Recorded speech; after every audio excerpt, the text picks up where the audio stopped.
So I think it's time for a Q&A session. For the participants, you're welcome to ask about any questions about YTN, ULEAD, UNITEN and leadership related questions for both of our guests and speaker. I open the stage for any questions from the floor. Yes, please do so. Hello. Hi. My name is Haziq. So I want to ask a question relating to criticism. So, you know, there are people who wanted to learn how to communicate and being a leader, but sometimes they are afraid that they will get comments like people say you're different and you're going against the flow like everybody else, and people think like you're crazy or something. So how do you become their leader, these people who say things like that? And how do you gain their trust? Because you are going to be working with them, you're going to cooperate with them. So how do you manage these people? That's my question. Thank you. Shahmi, do you want to go first or should I? Maybe you. Okay, Haziq, thank you for the question, Haziq. So the question was, it's about how do we manage people, how do we manage a team member that is that is always criticize our own members in the group. So for my personal opinion on that matter, I would say that if we are to encounter that kind of situation, I usually go for.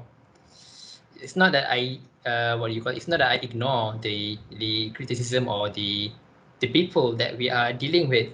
It's that just I take it, as I said just now, I take it as a challenge for me to actually improve myself. And if they were to criticize it publicly, then only I will approach them and reprimand on what they should be doing instead of publicly criticize our team member or our work. Yeah, and then what else can we do? And I would say, yeah, criticism is not wrong. It's good for our improvement in our work or in our characteristic. But then, like Mr. Shahmi said just now, it need to be in a good way, in a right way to critique. Yeah, and how to control it. If they were to cross the boundary, go talk to them and reprimand them on that matter. Yeah, that's all. Mr. Shahmi, anything to add?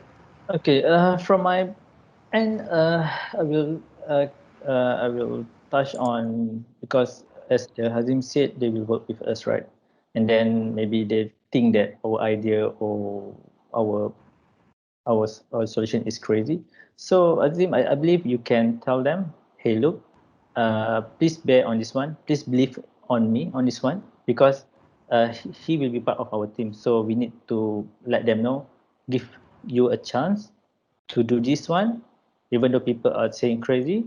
Just give a chance, because if without a chance, even though you are doing that one, but they didn't give cooperation, so it doesn't. At the end of the day, it won't work. It won't work, or it might be partially work. So you need to tell them, hey, look, trust me, believe in me, support me. We will go it together. I think that's what I want to add on that one. And if you think that your idea is really great, just go it, because people, for example, like Steve Jobs, right? People saying crazy. Steve Jobs want to create an iPhone or MacBook, but at the end of the day, we are the one that buying iPhone. I'm not. Sorry, I'm not an iPhone, but I'm more on a Mac user. So it's just that if you believe on your thing, you just make sure that you have a flow, you have the planning, and let your teammate know your vision and ask them for the support. I think that will make things easier, instead of like you're doing your own way, they're doing their own way. At the end of the day, just nothing. Yeah, just make things harder, wasting time, just a lot of sacrifice we didn't need that. Yeah, I think that's not fine. Okay, thank you very much. Any more questions from the participants? Hi. Hello. My name is Nadira.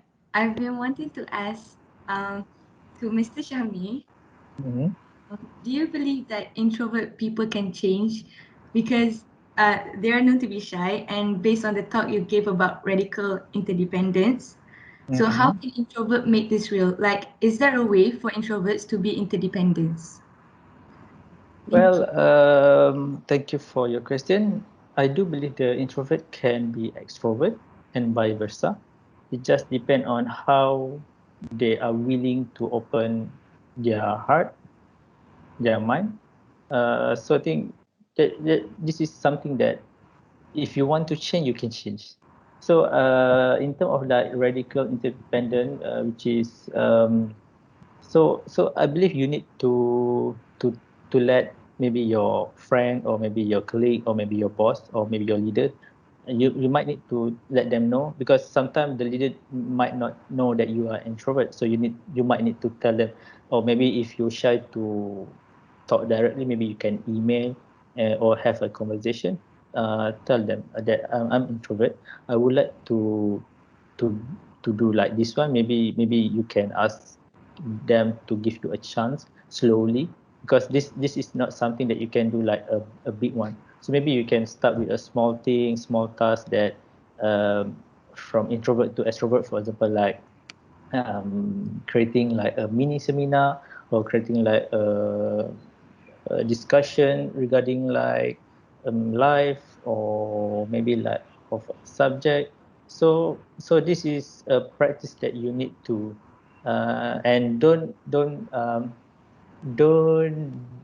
don't think that people will try to understand you. So you need to let them know, you need to understand them. So I think at the end of the day, it's more on the communication. As I in my previous one, if you don't tell them, they don't know, and then they just ignore. So that's the thing.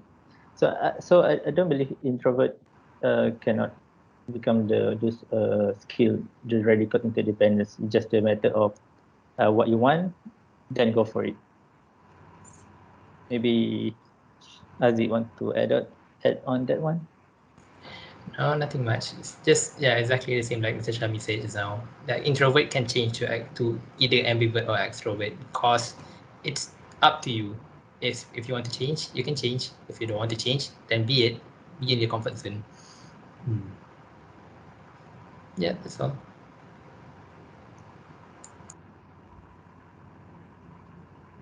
Any more questions?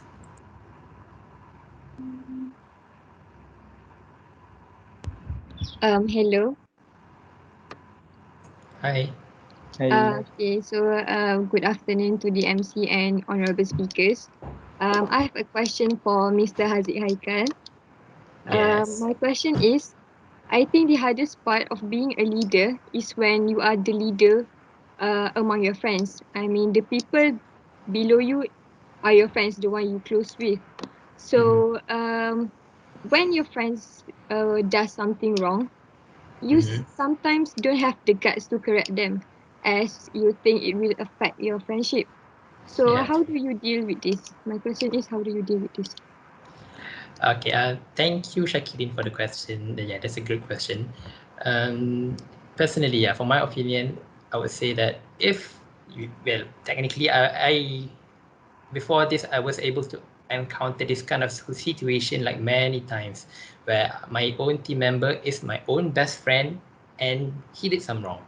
He did some mistake along the process of doing work, and what I did to reprimand on the problem is that I personally talked to him, but not seriously, because it's, yeah, your friend, right? It's your friend. So like I don't know how you guys do your teguran. Like for me with my friend, I go for joking. Like inside the joke, I put on some serious talk, which, hey, you cannot do this in our work because it might affect our work largely. But then I go for a laughing at the end of it, because I don't want him to take it so seriously. But then he will understand on what you means on that particular situation, because, yeah, he also your friend, because he also will understand on what he or she will also understand on what is the problem and what is the solution that need to be made in order to overcome that kind of situation. Yeah, personally, just not warn them, just reprimand them, but in a good way. Does that answer your question, Shakiri? Yes, sure. Thank you for your explanation. Okay, sure. Maybe I can add on that one, Shakirin. So I believe in terms of like to remind your friend if they are doing a wrongdoing, right? So I believe it require an art to tell them. So basically, to go or to let them know what you feel, it required like if let's say it's a best friend, as like Haziq mentioned, you need to find a way on how to deliver in such a kind of like a direct, because people won't. I mean, people will shock if you just directly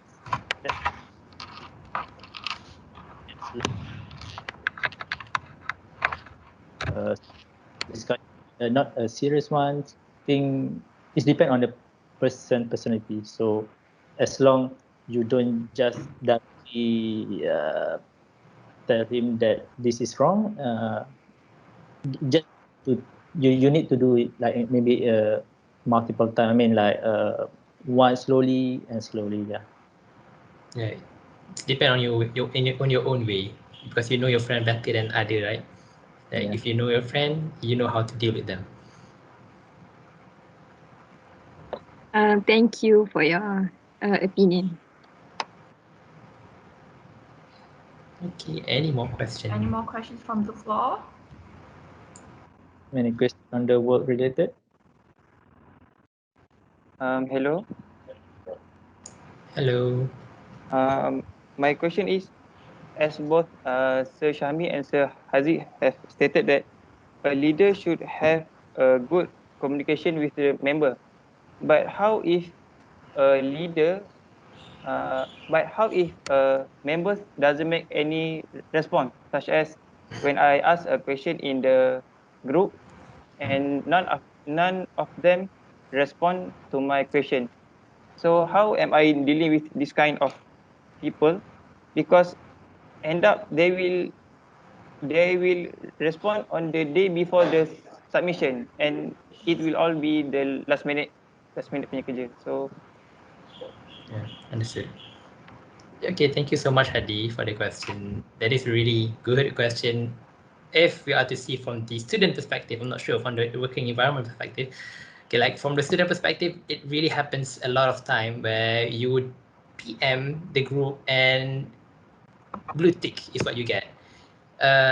Okay, so basically what I do, personal opinion, is that I usually personal message the person that I want to message instead of going for the group, because it happens to me for the past few weeks for my capstone or for my FYP, where where the team member doesn't respond to my inquiry and to my problem in the group. So what I do is that either I texted him or she for the problem for the question, and if still no reply, I sorry to say, but I directly call the person to ask the question or to clear the problem that need to be made before the deadline that are coming right away. Yeah, that is for my student perspective. And I think the last thing that you can do is that go to the lecturer and complain about it instead of just let it be and affect your result. Yeah. From Mr. Shami's side. On top of that, I think this is related with the skill that I have, radical interdependence. So there is a 3S1. Dependent people wait for a leader to tell them what to do. But in this case, I believe it's not a leader, it's a teammate. And the secondly, independent people create hierarchy, guide them to execute a strategic plan. So I believe this is the method that you need to will be same as what Haziq mentioned. So instead of them waiting for them to reply, why don't you just chase them, ask them directly before the submission, because else it will affect it, you and the mark.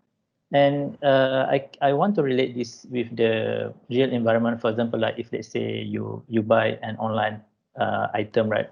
And then when the item are coming in like a broken part, then you complain in the maybe a Shopee, you complain via the chat, and then okay, they will take note and we'll call them, and we call you back on the next delivery. But then you wait for like 2 to 3 days, no call, and then so this is where you need to to you need to get yourself to contact them instead of them to contact, because I always get thing like okay, later nanti kita orang akan inform you on the, for example like unified pemasangan, but then at the end of the day they won't call me, so you need to follow up, you need to proactive, because people are not like us. I mean, if you are proactive, then I think it should be okay. Yeah. Does that answer your question, Hadi? Yes, thank you. Thank you for your opinion. Okay, cheers. Hi, can I ask one more question? Sure. We have a lot of time. My name is Diana. I want to ask, how do you align your vision and mission within your team members or your organization? Mr. Shahmi, do you want to go first? So I believe you need, as a leader, you need to have a clear on your vision and mission, and you need to craft that one in maybe like a document, and then you explain that vision and mission to your team, so at least they know what you are trying to achieve. And more importantly, maybe you can put those vision and mission maybe like a image in your office or image in your room, so that when they come in, they will see that, oh, today what we want to achieve, so they will give you like motivation on doing that. Else if you don't have a clear, for example for the leader, if they don't have a clear vision or mission, then your teammate won't know what you're trying to achieve. So at the end of the day, you need to clear yourself and then explain to them. Yeah. Yeah, I agree with that. Yeah, as Diana asked just now, it's about the how do you keep aligned your leader and team member, what do you call it, vision. Same as like Mr. Shami said, we need to show them, and we need to, how do you say it? If you can put a board of vision and mission on your work site, then it is better because they can see what mission and vision that they need to achieve in order to complete the work. And that would be better for both sides, the leader and the team member. Does that answer your question, Diana? Yes, thank you. And Diana, that's why you will see the company or the university will have their vision and mission engraved, I think maybe during like the entrance, so they remind us. So that's why this is really important, else people won't remember. Yeah. True. Okay, thank you Mr. Shami and Okay. Mr. Haziq. Okay, sure. The floor is still open for questions, so you may ask. Assalamualaikum. Salam.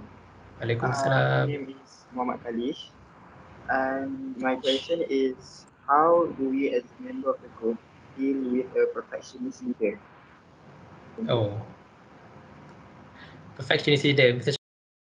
Sorry, I can't get the question. Maybe can repeat Alia, maybe, or the. Oh, he asked, how would you handle a perfectionist leader? Okay, that's kind of interesting. Oh, okay. So in order for you to handle the perfectionist, you need to be a perfectionist.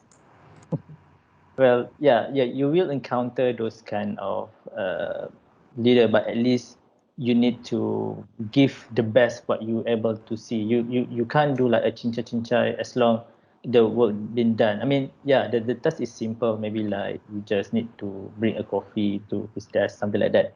But you need to give him or her impression that the task that you do, you give more. For example, like instead of he asking A, you give maybe like until E, A B C D E. So at least he will see thing that you try to deliver, because I do believe not all people are perfectionists, and that's what I did. I will try my best to give whatever I can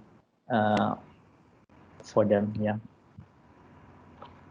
Yeah, like on my side, exactly, we need to do our best and be patient, because there are some leaders that are very perfectionist on their work, very meticulous on what they do.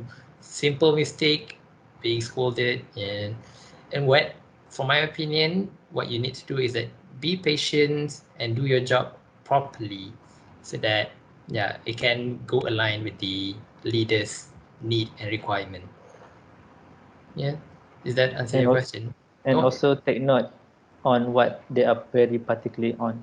For example, oh yeah, maybe true. they don't like dust, or maybe they need to be in a perfect shape. So I think that's thing that you need to take note more on that one. Yeah. Yeah, because on our side as a follower to the leader, yeah, we need to follow what the leader requires us to do and not to do. Does that answer your question, Kalish? Yes, thank you. Okay, All right. cool. Any more questions? Hi, I have a question for both speakers. How do you, Hello. hi, how do you lead a team full of intelligent people? Oh, Wow. thank you for the question, Arif. I would So, really love to lead a group of intelligent people.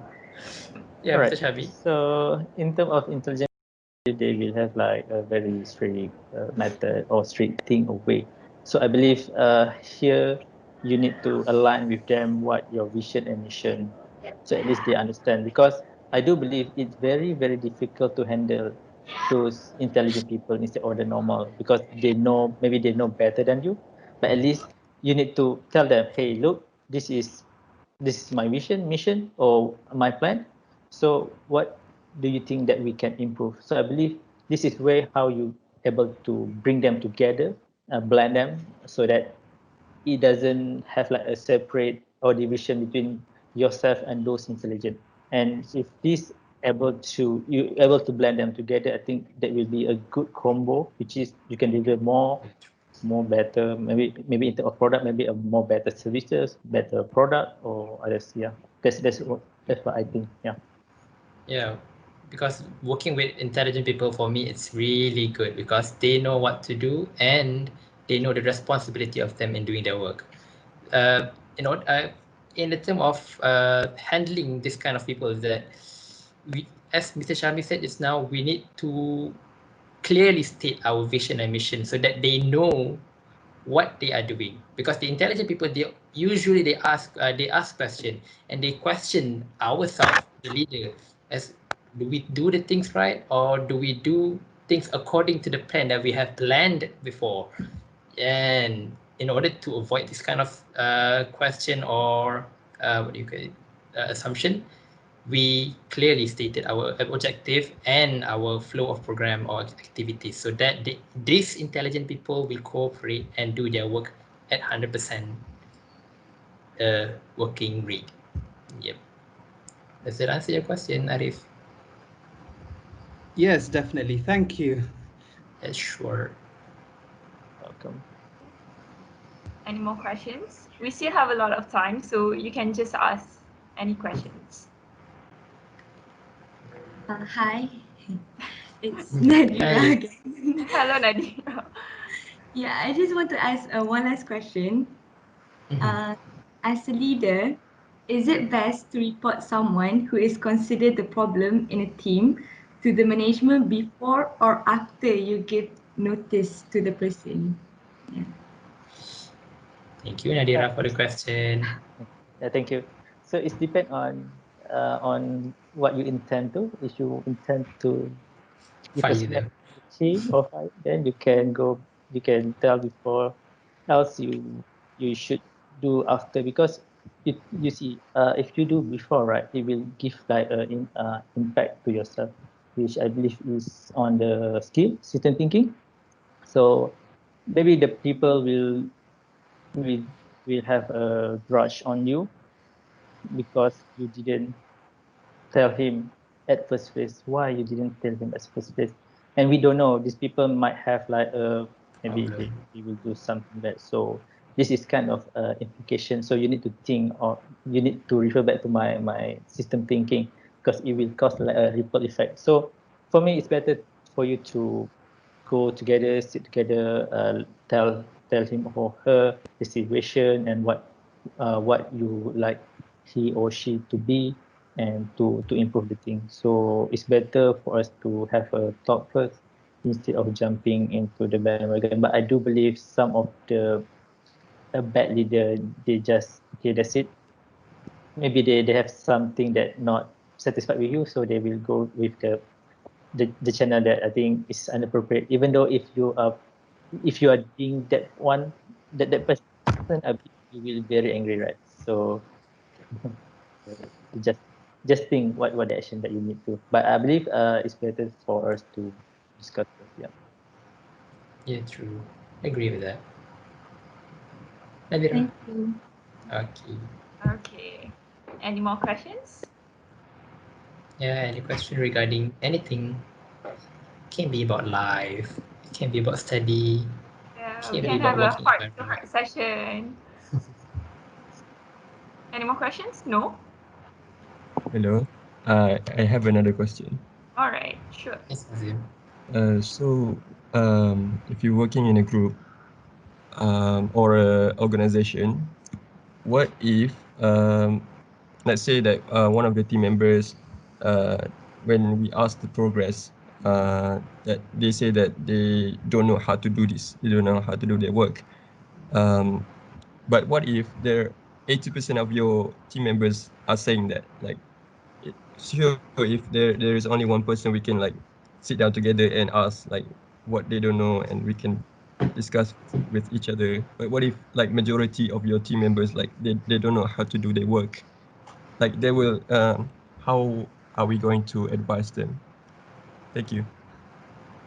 Thank you, Azim, for the question. It's a good question, by the way. For my opinion, like for the student activities perspective, I would say that I would do a guideline. I would do a guideline for each group member, for each, what do you call it, for each bureau to do their work in this kind of SOP. Because from this SOP that we have stated beforehand, they will refer to this SOP, and then from this SOP that we have prepared, then only they will ask what they do not understand from the procedure that we have prepared for them. I think, generally speaking, from this kind of technique, it would be reducing the number of questions that might be asked from the team member side. Yeah. Mr. Shahmi, anything from your experience on this matter? So normally, if you are building a team, right? Normally, we will selected those who are capable on doing the task. I mean, I don't think you will simply just select random people and then just join this one. For example, like maybe AJK, what we call penaja, or AJK technical. I don't think that you will just select random people to do this. I believe you need to filter the people who are capable to do that at first, and then, because that is very crucial, because it will make things easier. Because if you select the people that are not sure what they need to do, at the end of the day, the burden will be on you, and you will be like a burnout. So first thing, select a correct people. So that's why in organization we have like a VC, we have a TNCA, we have like a senior lecturer, professor, and whatsoever, right? So these are the team that will back you up. And if let's say sometimes they might know how to do this, but you as a leader, you can lead them, or you can help them to seek help from a designated person for this one. Maybe for example, like if you have like last time I'm in UNITEN, I do a lot of work of technical. I think I attended to be a facilitator, I think 10 times for UNITEN. And I think and all those 10 times I will be like a head of bureau of technical. So that's my job. I know what I'm doing. So if let's say I have a selected people that I want to polish him. So I will guide him, and then if let's say he doesn't know, so you know resources that you can help on this one. As Haziq mentioned, you might have a SOP, but if let's say this is like something new, so even though you also doesn't know, so you go together with him, to a people or to a group that, or to a management that can give you a help on this one. So that's the thing. Yep. Hope that answers your question. I hope that answered the question, Haziq. Yes, thank you. All right. Okay. Any more questions? No. And last call. Other questions? I have a question. All right. If you are the leader, would you prefer to divide the task by yourself or let the members choose which task they want to do? Okay. Damian Herman Haikal, thank you for the question. The question, if you as a leader, Yeah. I can't get the question. As a leader, do you want to divide the task or let the team member choose the task on what they want to do? Or yeah. That from my perspective, from my experience, which is a student experience, if I know what my team member can do, I usually put on what the task that they will do for the activity or for the program. If the program is new and the team member is also new, I will let them to choose on what they want to do. Then only I guide them on what they can do afterward. Yeah. How about you, Mr. Shahmi? From my perspective, right or wrong. Yeah, true. For the first one is yes. If I know the capable of my teammate, I will definitely give them a task. But if they're new, then I will let them choose. Yeah, that's a good thing. But sometimes if let's say your teammate like they only want to do this task and the others don't want to pick it up, so that will be cause an issue, right? Because it's like unfair. Because for example, like these people, hey, I chopped this one, I got this one. Okay, the others First come, first serve. first. At the end of the day, maybe it will give you like thing that you tak puas hati. Right. So it depends on how you the people that you're dealing. So to be fair, I believe even though it's a new, maybe you can delegate by the leader. But as I mentioned, it's not right or wrong. It just a matter how you know well your teammate. If every time everyone is okay, then okay. But if let's say somebody like, why you take this one? I want this one. So they will be like unfair to them. Yeah, this is my perspective from the unfairness of the people, because we don't know their hurt, right? Yeah. So Any more questions from the floor? Hello, Michael. Hello. I would want to ask Shahmi, and I'm sure this question, I'm asking this question on behalf of everybody, including Haziq also, who's about to step into the working life. So my question is, how can we showcase ourselves to essentially ascend up the ladder in our workplace in such a competitive environment in the workforce nowadays? Because as you may know, as a working professional yourself, the workplace might have a work drama or workplace politics that we try to avoid our best from. So how do we essentially try to showcase ourselves at the same time not try to create any sort of political stance or drama at our workplace? I see. Or try Okay. not to get for this, essentially. Thank you, Ayman. So this is my personal opinion based from what my career path. So basically, I think in the beginning of what we call beginning of your career work, I believe you just go and learn what you want to learn. Learn as many as you can, right? Even though it's like a harsh job environment, I believe if you see there's an opportunity to learn, then just learn. Because to learn this kind of information, this kind of for example, like technology, if you are doing by yourself, it's very, very expensive. Maybe in terms of training, if you want to attend by yourself, maybe it costs you around $2,000. You want to pay by yourself? Definitely no. So if you are based on a company, so you will you can leverage that kind of learning experience. And then once you have like a established base, then you can start to demand on the maybe in the ranking, but also it depend on your working environment or the company. Right, so maybe I can share my experience on this one, but Aiman, does that sounds answer your question? I mean, generally? Yes, most definitely. Okay, so for me, right, I started as a RA in UNITEN, 2 years RA. So doing, my supervisor was Prof. Dr. I.R. Norashida. I believe you guys know her. Such a great leadership.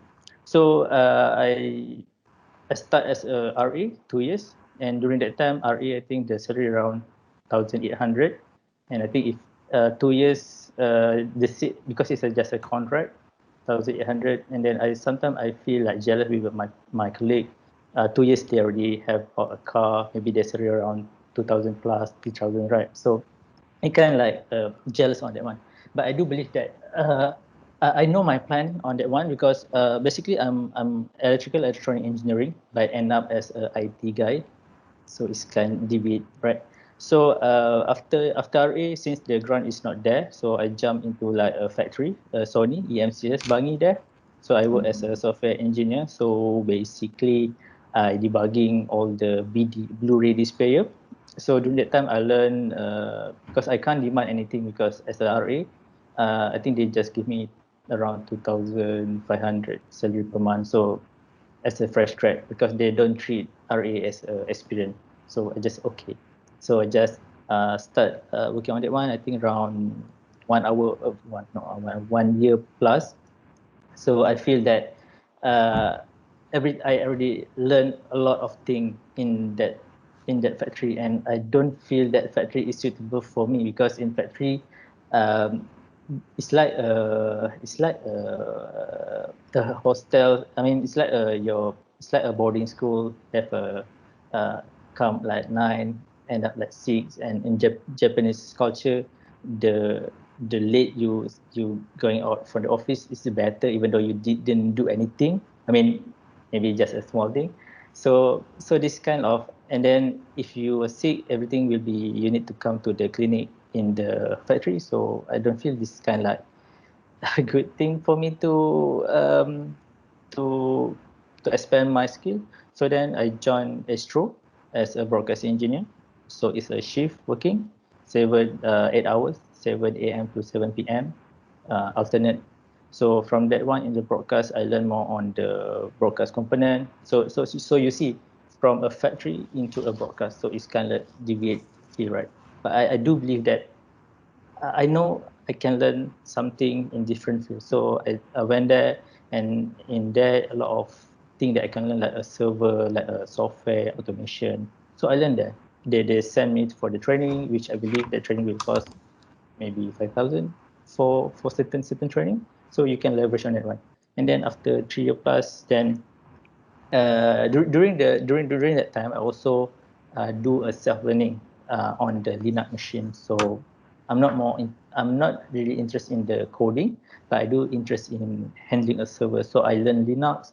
I learn a lot of things like set a server, hosting a website, set maybe a torrent, set what we call a shared drive. So I learned by myself. I think because during that time the information is there. It's just that you try to seek and do that instead of like you go outside, hang around with people, just have like, yeah, because single you can do anything, right? You can go back late, right? So that's kind of so after that one, so I think I want to switch into IT, which is related with server. So that's where I joined this company in Damansara, but it just give me like 3 months due to they just suddenly want to move out their operation to US. So they accept me even though I'm not a bachelor of information technology or computer science, because during that time for IT, as long you have a skill, you can do anything. I mean, as long they are on par with what they want, so you can go. It's just that learning. So during the 3 months also, I think 1 month plus, I just learning on the Microsoft stuff, on the developer plus operation. And then I tried my luck and I able to landed a job on a fintech company, which is IT.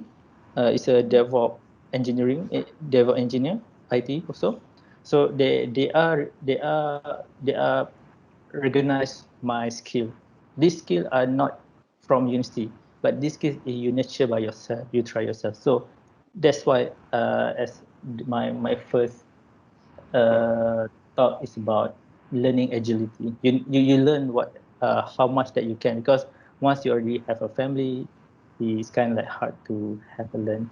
Yeah. So after that one, I think that company around 2 year plus, I think. So 2 year plus, I think a lot of things I able to learn. When my boss just resigned, I handle everything by myself for the infra.